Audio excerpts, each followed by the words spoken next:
Presenting the transcription feature, Superman! Up in the sky! Look! It's a bird! It's a plane! It's Superman! And now, Superman, strange visitor from the planet Krypton, who came to Earth with physical powers far beyond those of mortal men, and who fights a never-ending battle against crime and injustice, disguised as Clark Kent, mild-mannered reporter for a great metropolitan newspaper. The discovery that Walter Huffman, dealer in precious gems, had disappeared led Clark Kent to believe that Huffman was responsible for the brutal murder of Dr. Chi Wan, Oriental scholar and art dealer. And, two, that Huffman had in his possession the dragon's teeth, 10 pieces of pure jade that hold the secret of everlasting life. Investigation proved Kent was right. Huffman and Hu Ling, a former Chinese employee of Dr. Wan's, are even now en route by transport plane to California, there to board a China-bound boat. As our story continues today, Kent and Lois Lane, Star Girl reporter, are following in the next plane. Listen.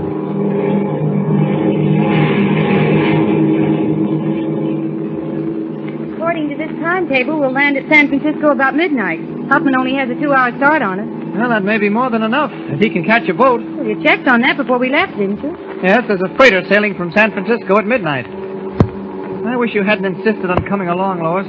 I could have handled this much better alone. Well, the miracle man. No, I didn't mean it that way, Lois. Well, how did you mean it?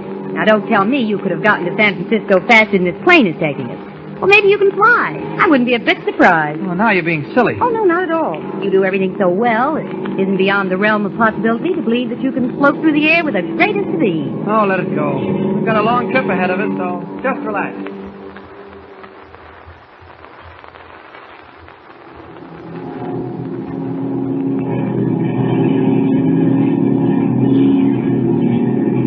Where are we now, Clark? Passing over the Mississippi. We're 20 minutes behind schedule. Looks like bad weather ahead. Oh, really? Uh-huh. See those dark patches ahead of us? Storm clouds. And here comes one of the pilots. Ask him. Oh, sure. We're running into bad weather, aren't we? Oh, nothing serious. Gee, I hope not. Don't worry, miss. Don't worry, huh? No, there really isn't much to worry about. These big ships are safe enough. You know, I was thinking that unless we can prove Walter Huffman had something to do with Chi-Wan's murder, well, we're just wasting time and money making this trip. Oh, what about the dragon's teeth? The 10 pieces of jade? That, I think, is a fairy tale. Do you believe it? Believe what? That the dragon's teeth are endowed with magic properties. Well, nobody said they were. According to Dr. Wan, each of them is engraved with a Chinese symbol that identifies a medicinal herb found in the mountains of West China. I know, and when the 10 herbs are ground into a powder, that powder will render the human body free of disease forever. That'll put an awful lot of doctors out of business. Well, there may be more to it than you think, Lois. The Chinese, in some respects, are remarkable people. After all, they did discover gunpowder centuries ago. This may be another remarkable discovery that has remained a secret for thousands of years. Well, I'm from Missouri. You gotta show me. Oh, what happened? We hit an air pocket. Getting a little rough. You better fasten your safety belt. Okay. There now. Say, what happens if we run into a storm? Do they land? No, they usually ride it out by flying above it. They're gaining altitude now. You're not frightened, are you? Oh, no, but I don't like it too much. Gee, my ears are beginning to ache. Try and yawn. That usually helps. Oh, here. Chew this piece of gum. Oh, thanks. Oh! Another pocket. What makes the plane drop like that? Well, it's like being on a boat in a rough sea. You ride up to the crest of a wave and then drop down into the trough. Instead of sea waves, we're running into air waves. That's about the size of it. Is your belt fastened? Yeah. Well, we'll probably find good weather further up. They usually do. Clark, we're turning over. No, we're not. Just pitching and tossing a little. Well, I'd feel better if there were more passengers on board, you know it? Well, just 2 men up front. Really, Lois, there's really... Oh, that was a bad one. I thought I heard something fall. Yes, I did. The stewardess. She struck her head on a chair arm in the rear of the plane. I'll be right back, Lois. Don't leave me, please, Clark. I'm frightened. Now, just sit tight. Nothing can happen. Well, hurry back, will you? Oh, this stewardess got a nasty crack. Hot coals. I'll just sit her up in a chair. Yeah, that's better. Probably just stunned. Hey, but those motors, they're missing badly. I'm beginning not to like this. Those motors conk out on him, we'll crack up. Maybe I'd better take a hand as Superman. First, out with the lights. Where's that switch? Now, here it is. Where are you? Right here, Lois. Be right with you. Now, the only emergency exit is in the pilot's room up in the nose of the ship. But the door's locked. I could crash through it, but... No, wait. Stewardess has the key. Ah, here it is, right here in her pocket. Boy, those motors won't hold out much longer. We're losing altitude fast. No time to wait. Hope Lois doesn't see me as I pass her seat. Well, here goes. Ah, made it without being seen. Now to slip the key into the door. There you are. Hey, what are you doing in here? Never mind that now. This ship's in trouble. You get back where you belong. Hey, Joe, get that guy out of here. Okay. Sorry I have to do this, buddy, mister. Oh! And now you, Captain. You get away from me or I'll shoot. Put that gun down.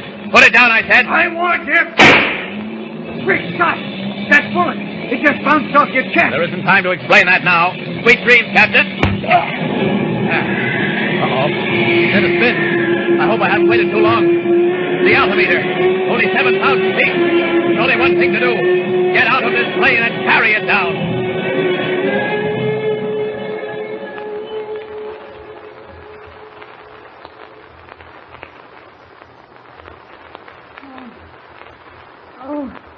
You're all right, Lois. Here, drink some water. Oh, what happened? Nothing at all. You just fainted. The plane was falling, twisting, and then everything went black. Yes, but the pilot managed to land in an open field. Well, where are we now? In a hotel 5 miles from where the plane came down. Now, look, Lois, I've got to go on, and well, I don't think you're in any condition to travel. Certainly not by plane. But there's a storm. The plane can't be flying. Well, I've arranged for a private ship. You can't fly in weather like this. It's suicide. Well, the pilot of this plane is an ex-Army aviator. He'll get through. Now, you'd better spend the night here and then take a train back east in the morning. All right, if you insist. I think it's best. Tell Mr. White I'll call him the moment something breaks. So long. Bye, and good luck. Thanks, Lois. As he stepped from the elevator on the main floor of the hotel, Clark Kent walked quickly through the lobby, confident that now he could be waiting at San Francisco when Huffman arrived. But unknown to him, two bright, beady eyes followed him, the eyes of Walter Huffman. Suddenly, the jeweler speaks to the sallow-skinned Oriental at his side. Cooling.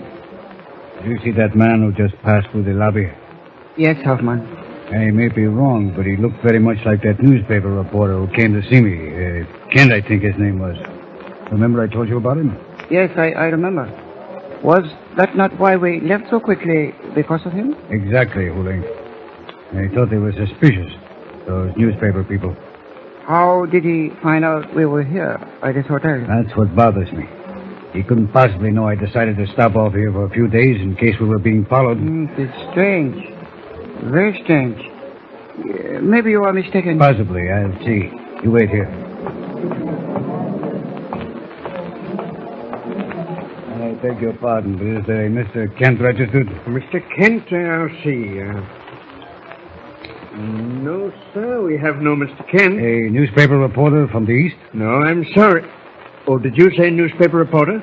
Yes, from the Daily Planet. Well, now, we have a young lady reporter registered, Miss Lois Lane. She was a passenger on that plane that made a forced landing. And now that you speak of it, sir, there was a gentleman with her. And I think his name was Kent, but he didn't register. What room is Miss Lane in? Miss Lane is in 507. Thank you. All right, well.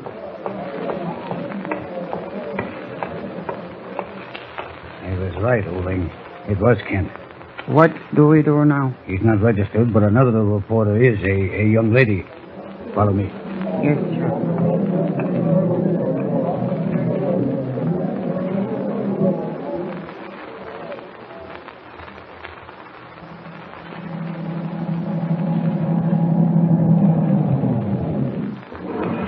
Fifth floor, please.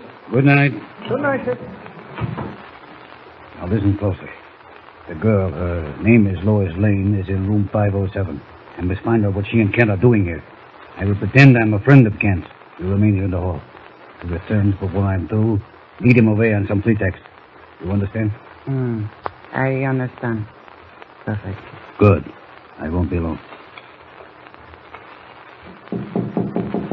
Who's there? Miss Lane? A friend of Mr. Kent. Just a moment.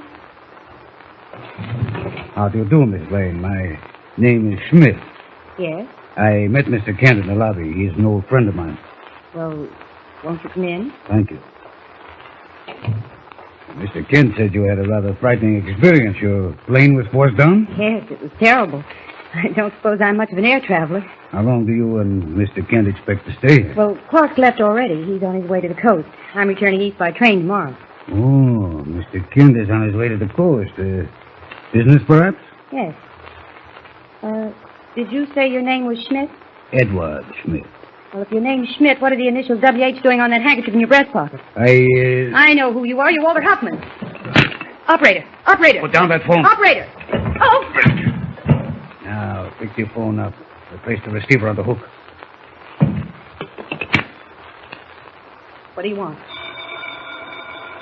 Answer it. It was a mistake. Answer it. Do you hear me?